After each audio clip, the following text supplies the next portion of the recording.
रात का तीसरा पहर था। गांव दुलवा के लोग अपने घरों में गहरी नींद में सोए हुए थे, लेकिन गांव के बाहर एक अजीब सी सरसराहट सुनाई दे रही थी। गांव के पुराने कुएं से कुछ अनहोनी आवाजें आ रही थीं।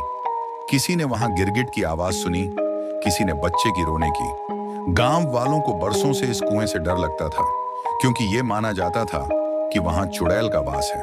कहते हैं, जो भी उस कुएं के करीब गया वह लौटकर कभी नहीं आया। पर ये सब बातें केवल किस्से कहानियां थीं, ऐसा गांव के युवा सोचा करते थे। पर एक बात तय थी, गांव वाले कभी रात को उस कुएं की ओर नहीं जाते थे। गांव का 18 साल का लड़का रघु अपने दोस्तों के साथ अक्सर चुड़ैल की कहानियों पर हंसा करता था। एक दिन उसने अपने दोस्तों को चुनौती दी, मैं उस कुएं पर जाऊंगा और देखूंगा कि वहां सच में कुछ है या नहीं।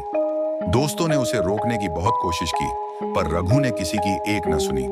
अगली रात रघु ने अकेले कुएं पर जाने का फैसला किया। उसकी आंखों में डर नहीं, बल्कि उत्सुकता थी।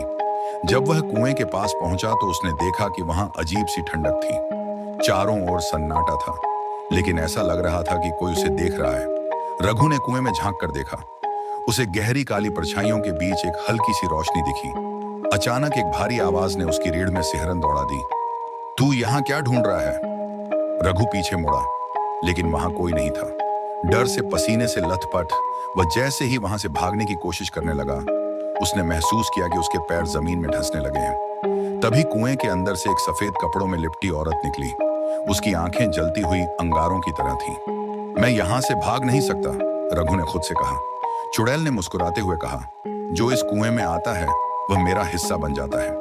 लेकिन तभी रघु की नजर कुएं के पास पड़ी एक पुरानी घंटी पर पड़ी। उसे याद आया, उसकी दादी ने बताया था कि यह घंटी अगर सही समय पर बजाई जाए तो यह चुड़ैल को वापस उसके श्राप में बांध सकती है। रघु ने साहस बटोरकर घंटी तक पहुंचने की कोशिश की।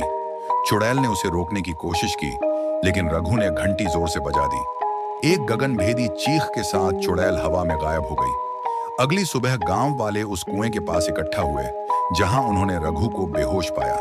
जब वह होश में आया तो उसने सारी घटना सुनाई।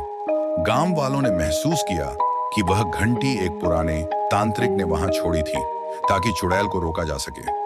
उसके बाद गांव वालों ने वह कुआं हमेशा के लिए बंद कर दिया। लेकिन लोग आज भी मानते हैं कि चुड़ैल पूरी तरह नहीं मरी, बल्कि किसी नए शिकार का इंतजार कर रही है।